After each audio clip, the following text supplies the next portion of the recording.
The old proverb,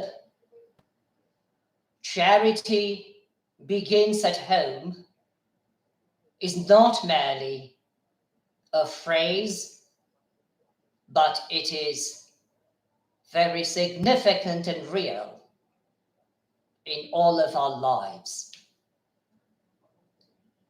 I crave leave to modify the proverb a little. Instead of saying, charity begins at home, I venture to say, true teaching begins at home. Indeed, certain things we learn by instinct. For instance, when we were babies, we cried when we were hungry. Certain other things we learned by practice. For instance, again, returning to our hunger, we knew that if we cried, we would be fed, even though we did not possess sense in that sense meant by most individuals of certain advanced age. Other things, of course, we also learn by observation.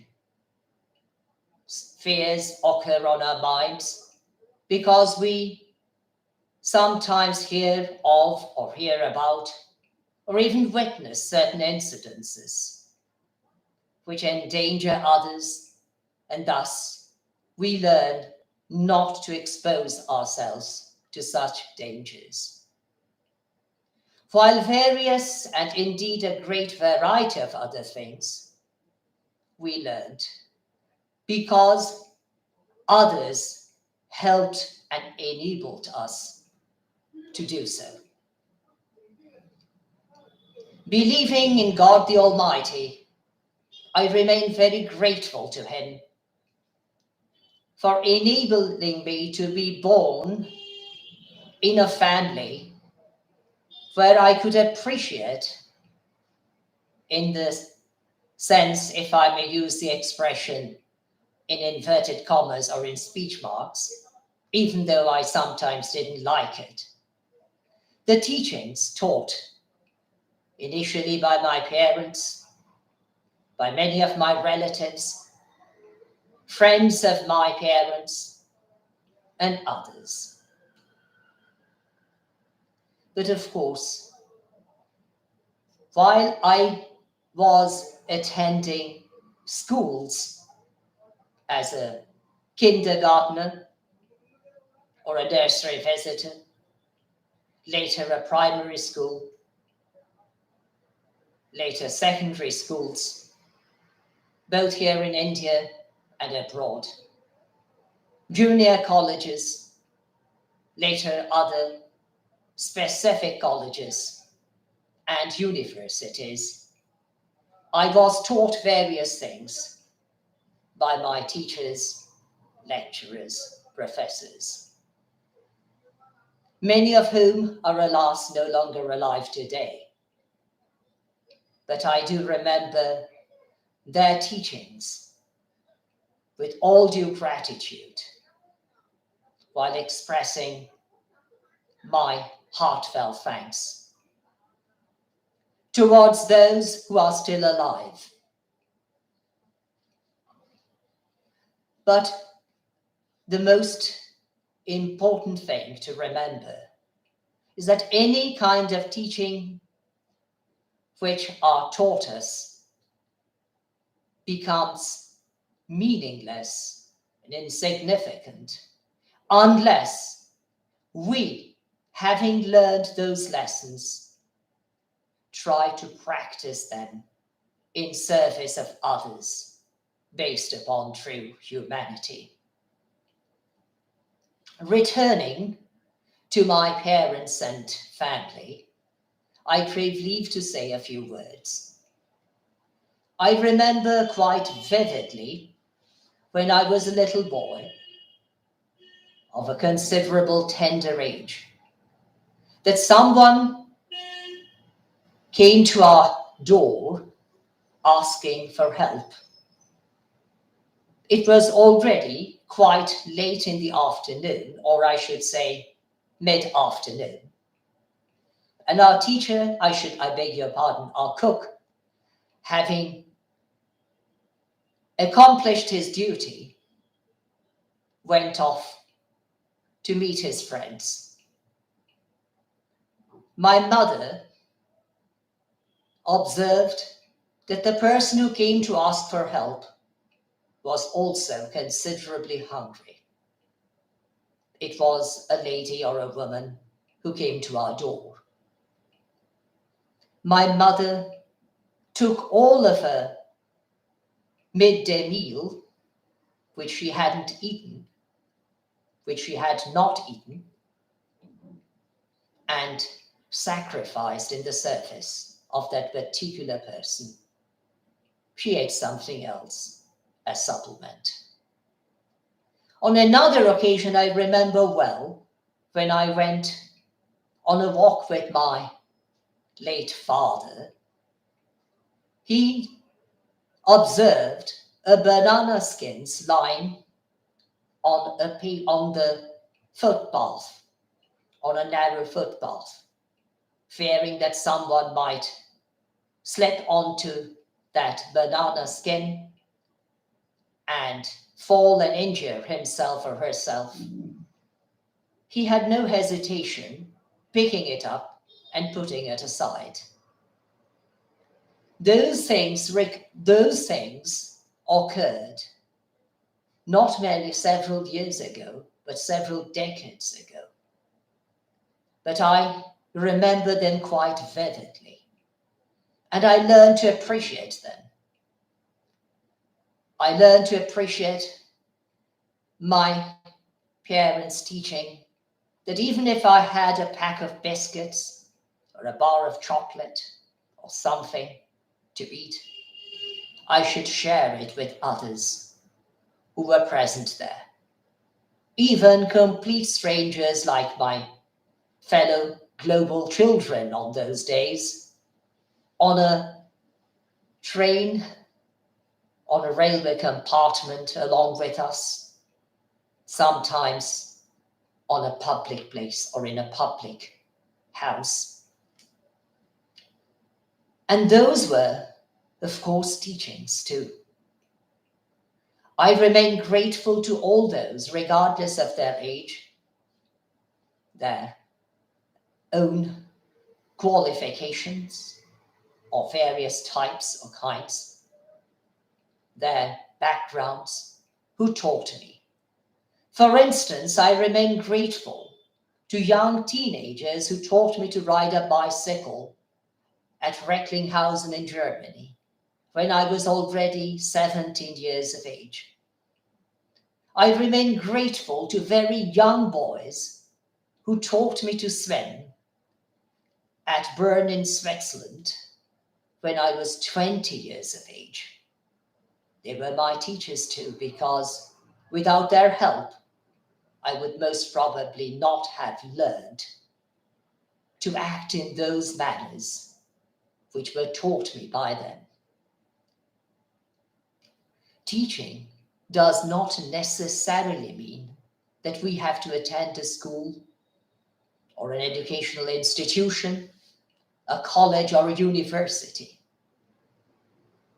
Teaching is a reflection of true humanity in service of others. Helping an elderly person or a blind person, a person deprived of proper sight, to go across a street, a busy street, or a congested street, or a traffic street. Helping an elderly person to carry a bag on the pavement. Offering a seat to a person on a public transport or at a public place, when that person is in a greater need of that seat than ourselves. Speaking to somebody a few friendly words when that person is very upset. Or they amount to proper teaching. Professor Albert Einstein, or I should perhaps say late Professor Albert Einstein, was not merely a great scientist. He also taught us humanity. Late President Abraham Lincoln was not merely a great lawyer, a very well-skilled lawyer, but he also was a humane person, and endeavoring and succeeding in abolishing slavery, at least as far as legal texts are concerned. I'm not talking about illegal slavery. I'm talking about slavery at law. He showed us true humanity in his true teaching. Late Mahatma Gandhi of India taught us various types of lessons. Although he was a well-educated person, he treated others with all due respect, most delightfully, most humbly, most respectfully, most sincerely, and most truly, if I may use the expression, again, in inverted commas or in speech marks. Late Mother Teresa came to India, who is also currently known also as Saint Teresa, in order to teach at a school. But she was enlightened by a certain vision which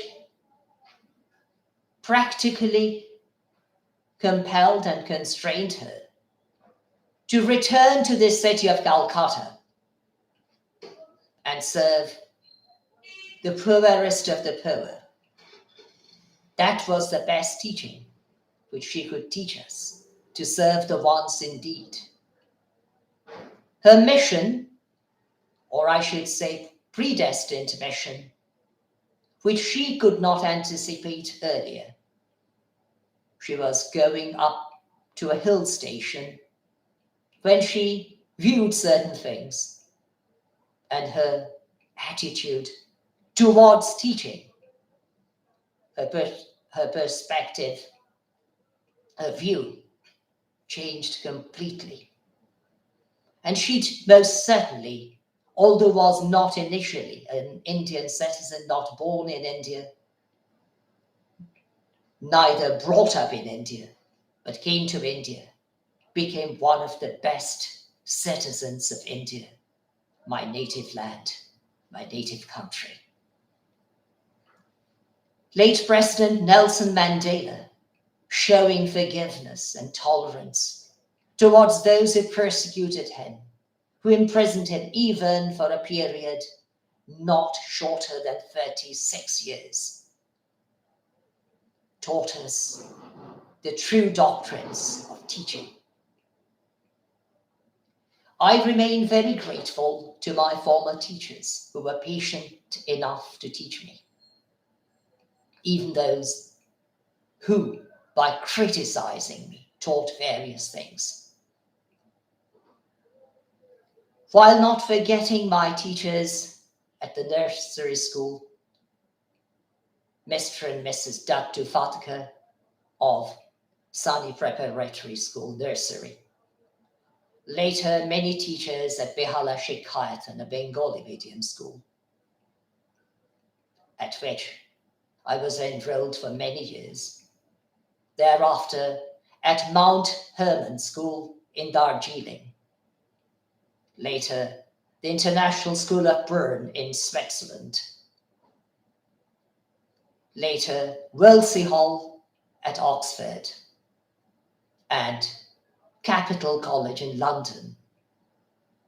And thereafter, Friedrich, or I should say Rheinische Friedrich Wilhelms Universität at Bonn in Germany. I remain indebted to all my teachers, lecturers, and professors who were patient enough to teach me, even the little I could learn, and I was able to share with others. This, I believe, ought to be considered the true message on teaching that we, being human beings, must exercise true humanity towards others. If we fail to do so, our learnings, however great, however sophisticated, however exclusive, however exalted, become totally meaningless. I thank all of you for watching this live telecasting of mine on this Teacher's Sunday evening, the 5th of September of the Gregorian year 2021. While I regret the disturbance caused by my unruly neighbors in causing much noise, my apologies on behalf of my fellow countrymen and women, even those who have been so unruly tonight. I thank all of you, and being a Jewish Christian, I crave leave to cover my head and wish all of you a blissful Teachers' Day. Thank you once again.